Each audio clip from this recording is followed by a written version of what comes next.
when Oswald's in the theater, and according to witnesses, he's like going from person to person to person in the theater. He's like getting up and he moves like 4 or 5 times going next to the people in the theater. It's like he's like waiting for orders or waiting for a handler or something. In fact, Jack Davis that I interviewed was an 18-year-old kid. Now, picture this. You're an 18-year-old kid, and you're off work, and so you're in out of school, and you're going to go see this war movie. So you go to this theater, and it's got 900 seats in it, and there's only about 20 people in there, and they're scattered just all around the theater. So you go and sit near the back over in the right section by yourself, and the next thing you know, this young fella comes in, squeezes past you, and sits in the seat next to you.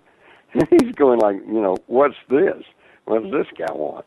But the guy doesn't say anything, and pretty soon, just within moments, nobody says anything, so he stands up and then scoots past the guy, goes out and goes across the aisle, sits in the middle section over there, third row, third seat, and so this guy kept his eye on him because it's like, I wonder what he wanted, and then pretty soon he saw the police come in, saw the house lights come up, and they all came up and grabbed him, and it was Lee Harvey Oswald, okay? Mm-hmm. So not only was Oswald in there apparently trying to make some kind of contact, but sure. He also, Jack Davis said that he had just gotten in the show and settled down, and the feature had started, and it started at 10 after 1, which means that he encountered Oswald in the theater minutes before Officer Tippit was shot. Oswald didn't do it. He was in the theater.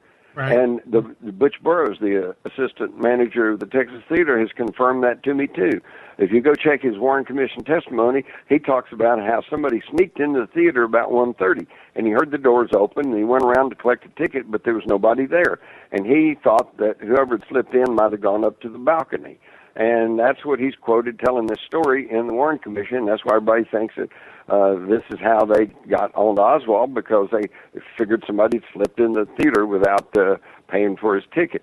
But when I went and sat down and carefully interviewed Butch Burroughs, he said, yes, all that happened, but that was not Oswald. He said Oswald came to the theater shortly after the show opened at 1 o'clock, and that, in fact, he came out and saw him moving around, which corroborates Jack Davis's story. And then he said he came out and bought popcorn from him. So here's another witness, alibi witness, can place Oswald in the theater when Officer Tippit was shot.